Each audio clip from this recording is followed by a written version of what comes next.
Muito bem, meus irmãos, Deus nos abençoe mais uma vez, que o Senhor olhe para a nossa casa, para a nossa família, para tantas famílias que carecem dele nesse presente momento, como sempre precisou, mas que Deus mesmo os visite com graça e poder, bem como a nossa casa, a nossa família também. Continue o Senhor nos sustentando e nos mantendo de pé para o louvor da sua glória. Quero meditar com os irmãos olhando aqui de uma forma muito especial para o Salmo 123. Quero fazer essa leitura com os irmãos desde já, e eu quero olhar então com os irmãos para esse texto. Vamos lá para a leitura. Salmo 123 diz assim então, a bendita palavra do Senhor. A ti que habitas nos céus, eleva os olhos, como os olhos dos servos estão fitos nas mãos dos seus senhores, e os olhos da serva na mão de sua senhora, assim os nossos olhos estão fitos no Senhor, nosso Deus, até que se compadeça de nós. Tem misericórdia de nós, Senhor, tem misericórdia, pois estamos sobremodo fartos de desprezo. A nossa alma está saturada do escárnio dos que estão à sua vontade e do desprezo dos soberbos. É bem verdade que eu estarei olhando para os irmãos apenas para o versículo 2, onde já temos de pronto a mensagem para o nosso coração. Irmãos, deixe-me fazer um pano de fundo breve e bem preciso a respeito do Salmo 123. Devemos saber que a leitura deste Salmo e o mesmo, ele está em um contexto de exílio dos israelitas na Babilônia, quando foram levados cativos pelo poder de Nabucodonosor para a Babilônia. Também quando nós pensamos em salmos, chamados salmos dos degraus, ou salmos de romagem, isso diz respeito os salmos 120 até 134, como este aqui, que está incluso no meio desses salmos que acabei então de fazer citação, dos 120 até 134, totalizando aí 15 salmos. Então todos eles têm um contexto no que diz respeito ao povo de Israel que estava no exílio cativo, e todos eles aí falam a respeito das experiências amargas, difíceis desse povo. Então eles são conhecidos como cântico de romagem ou cântico dos degraus. Cântico dos degraus porque eles estão fazendo uma alusão às escadas do templo de Jerusalém, em que o povo subia em procissão para culto e para adoração a Deus. Apenas essa breve palavra aqui para entendermos este Salmo 123, como os outros salmos do 120 até 134, que diz a um contexto específico do povo de Israel. E é claro que eu farei, então, a partir deste momento, sabendo disso, algumas aplicações para nós que serão viáveis e necessárias também para a nossa edificação. Tá bom? Muito bem. Nós estaremos olhando para o assunto que diz respeito a algo que nós encontramos na leitura do texto. E nós vamos pensar que a nossa família na dependência de Deus. Ou melhor, nossa família na dependência de Deus. Porque o Salmo nos faz pensar sobre dependência. E isto é muito claro, isto é muito relevante aqui neste Salmo. Por isso, o tema para nós aqui em relação à nossa família na dependência de Deus. Muito bem, meus irmãos, as necessidades do momento podem colocar muitos em uma posição de dependência. E desta forma Deus está nos ensinando, porque tanto a sua família como a minha família podemos estar certamente em uma posição de dependência. No entanto, nós devemos considerar, à luz dos ensinamentos da palavra de Deus, que o próprio Deus desta forma está nos ensinando. E com certeza tem nos ensinado muito, continua nos ensinando, e assim se faz necessário para o nosso aprendizado, para o nosso fortalecimento e para o nosso crescimento como família, para nos fortalecer mutuamente. O texto sagrado que temos diante de nós aqui, o Salmo 123, nos mostra uma total dependência no Senhor. A leitura é muito clara, principalmente olhando para o versículo 2, onde a expressão é gritante nesse sentido de dependência. E assim nós conseguimos observar a narrativa no texto e a sua declaração muito forte nesse sentido. O salmista faz um paralelo da dependência dos escravos, nesse texto, no versículo 2, para com seus senhores, e a dependência dos judeus exilados na Babilônia em relação ao Senhor. A ideia aqui do salmista é que a mesma dependência, o mesmo comportamento dos escravos nesse contexto, algo muito semelhante também se apontava para os judeus que estavam exilados lá na Babilônia, aonde eles deveriam depender totalmente do Senhor, e o texto nos traz essa narrativa de dependência do Senhor.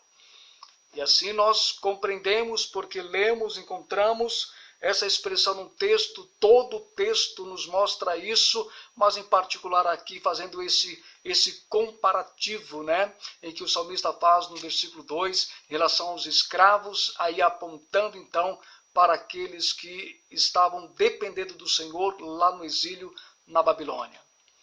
Os servos esperavam receber certamente de seus senhores alguma recompensa. Provavelmente água, alimento, vestimenta ou algum valor financeiro. Não sabemos. Mas o texto nos faz pensar sobre isso quando ele diz, aqui no versículo 2, quando ele diz assim, como os olhos dos servos estão fitos nas mãos dos seus senhores, e os olhos da serva na mão de sua senhora. Então, a partir desta leitura, somente até aqui, nós percebemos aqui uma necessidade desses escravos estar, então, com seus olhos fitos, atentos para as mãos dos seus senhores e de suas senhoras, tá certo? Porque são dois grupos, escravos no sentido masculino e as servas também, não é, para a sua senhora. Então eles estavam esperando ali com os seus olhos fitos alguma recompensa. Então uma grande probabilidade aqui, quem sabe, água, alimento, vestimenta ou algum valor financeiro eles estavam aguardando receber dos seus senhores. O texto não fala qual seria, né, a recompensa, qual seria, né, os valores que eles estavam aguardando ou esperando de seus senhores. Todavia, eles estavam com seus olhos fitos, aguardando e esperando algo de seus senhores sobre eles. Esse comportamento desses escravos aqui, no contexto, era com perseverança. E quando eu falo que esse comportamento era com perseverança, porque eles estavam, claro, aguardando certamente a receberem algo. E eram perseverantes no sentido de permanecerem fitos com seus olhos, aguardando ali, tá certo? Prontamente, em algum momento em que seus senhores iriam atender ali a necessidade deles. Falo isso porque olhando para o próprio versículo, o versículo 2, que diz assim, as expressões finais do versículo nos fazem entender quando diz até que... ele diz assim então, como os olhos dos servos estão fitos nas mãos de seus senhores e os olhos da serva nas mãos de sua senhora, assim os nossos olhos estão fitos no Senhor nosso Deus, até que se compadeça de nós. E aqui nós entendemos que esses servos, eles estavam então esperançosos até que seus senhores se compadecessem deles. Então era uma espera contínua, era uma espera com perseverança, era uma espera constante até que seus senhores então manifestassem em um ato de compaixão, em um ato de misericórdia para com eles e atendesse à necessidade desses servos.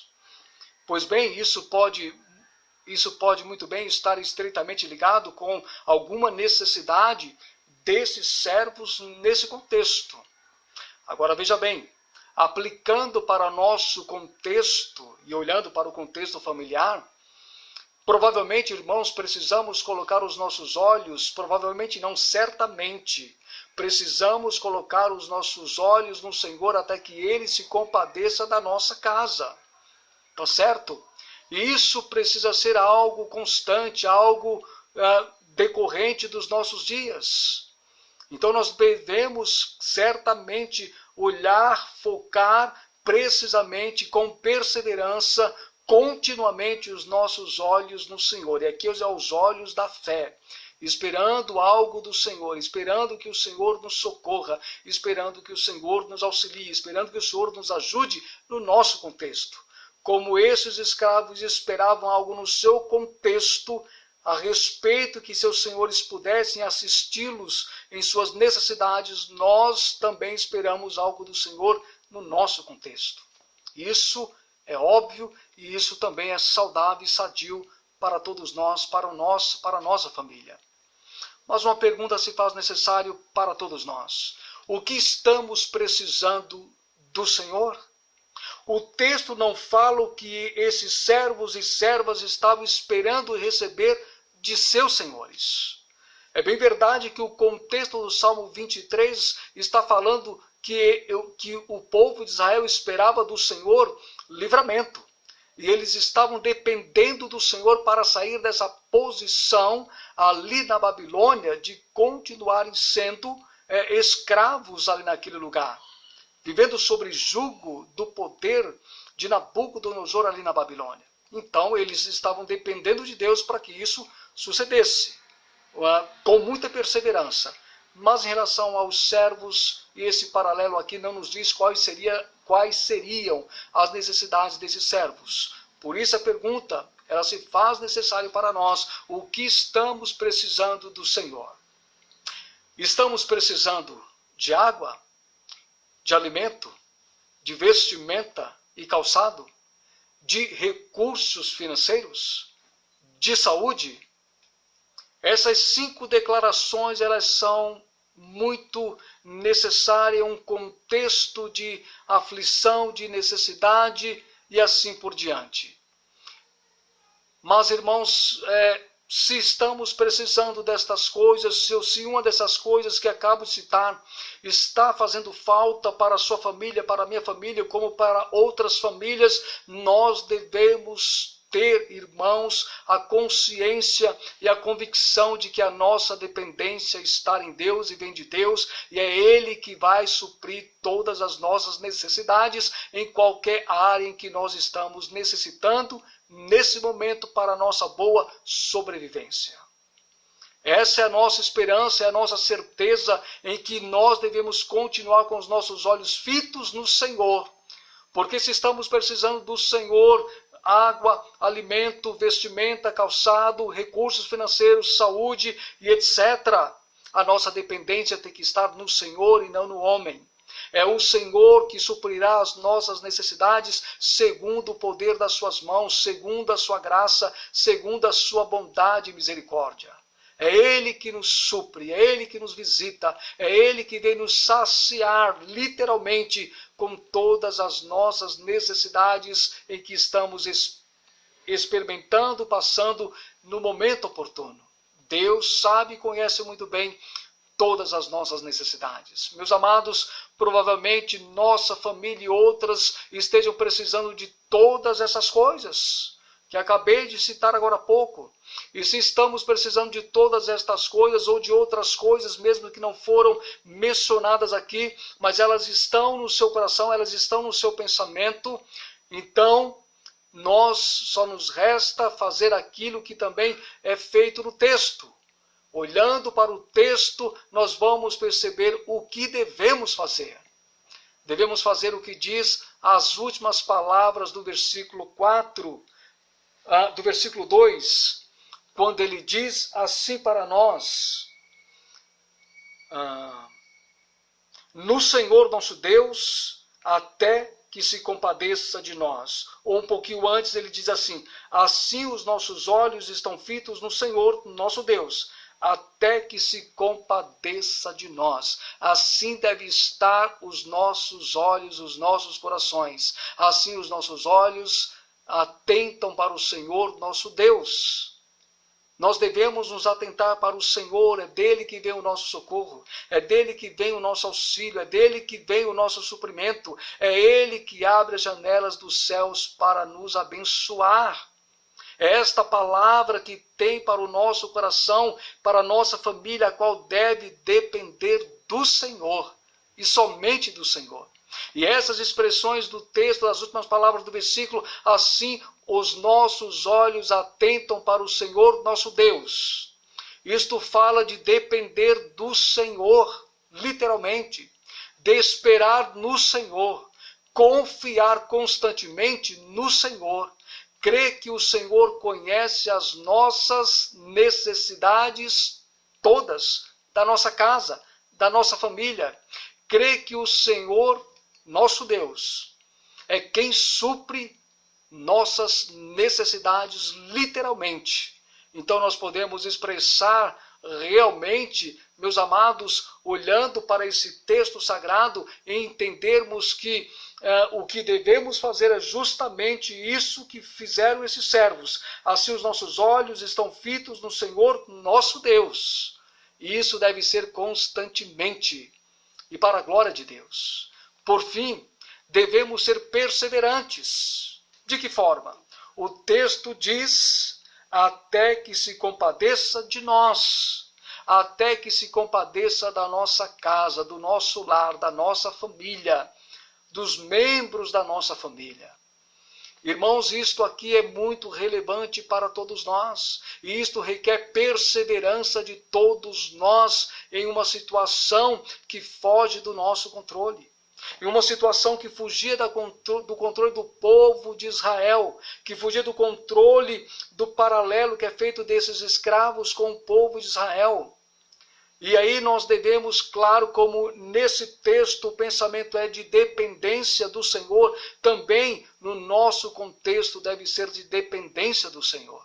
Depender do Senhor, isto é nobre, isto é honra, isto é alegria, porque Deus se alegra quando os seus servos depositam a confiança nele, crê nele, de forma alguma está descrendo naquilo que ele é capaz de fazer e pode fazer para o louvor da sua glória. Claro que nós não vamos de forma alguma usarmos palavras fora de contexto, palavras fora de uma submissão, de um ato de adoração e de reverenciar o Senhor. Mas o Senhor é quem se compadece, é quem tem misericórdia de nós, e assim deve ser feito com perseverança, até que se compadeça de nós. Minhas últimas considerações. A expressão do versículo 4, a primeira parte, assim como os olhos dos servos atentam. Há um comentarista estudioso de nome Peroni. Ele comenta o seguinte sobre essa expressão, assim como os olhos dos servos atentam. Então Peroni discorre dizendo o seguinte: observando ansiosamente o menor movimento, o menor sinal da vontade do seu Senhor. Ele está se referindo aos servos com os olhos fitos em seus senhores, tanto os servos como as servas. A imagem expressa completa e absoluta dependência. O olho que aguarda, espera, é paciente, olhando somente para ele, o Senhor, e para nenhuma outra ajuda. Assim deve estar também os nossos corações. Assim deve estar também os nossos olhos espirituais, fitando, olhando, contemplando, esperando, aguardando unicamente no Senhor. Ele é aquele a quem nós devemos esperar, depender com perseverança, porque Ele realmente é quem irá, irmãos, nos socorrer. É Ele que irá nos auxiliar, é Ele que irá nos ajudar. É no Senhor que nós devemos colocar a nossa dependência, não no braço do homem, não no poder aquisitivo econômico de uma sociedade, de um homem, mas no Senhor. Ele tem todos os recursos para suprir a sua família, a minha família. Que nós possamos ter esse comportamento como tiveram estes servos, constantemente, com os nossos olhos fitos no Senhor, aguardando do Senhor, esperando no Senhor, com perseverança, até que Ele se compadeça de nós. Que o Senhor se compadeça da nossa casa, que o Senhor se compadeça da nossa família, para o louvor da sua glória e para o louvor do seu nome. Deus nos abençoe e nos agracie em Cristo Jesus para a glória do seu nome. Vamos orar? Obrigado, Senhor, por esta palavra aos nossos corações, nos fortaleça pela mesma, nos dê, Senhor, a perspectiva de estar com os nossos corações e com os nossos olhos espirituais, olhando, contemplando e esperando no Senhor, com toda a dependência no Senhor que nos supre, que nos visita e que sabe qual é a nossa estrutura para este presente momento. Abençoa teu povo, abençoa as famílias que temem o Senhor e mesmo aquelas que não temem o Senhor, que o Senhor tenha misericórdia delas também. Te louvamos e bendizemos pela tua palavra e assim oramos gratos no nome do Senhor Jesus, hoje e sempre. Amém. Deus em Cristo nos abençoe para seu louvor e sua glória. Tenhamos todos nós uma semana abençoada e direcionada pelo Senhor mesmo.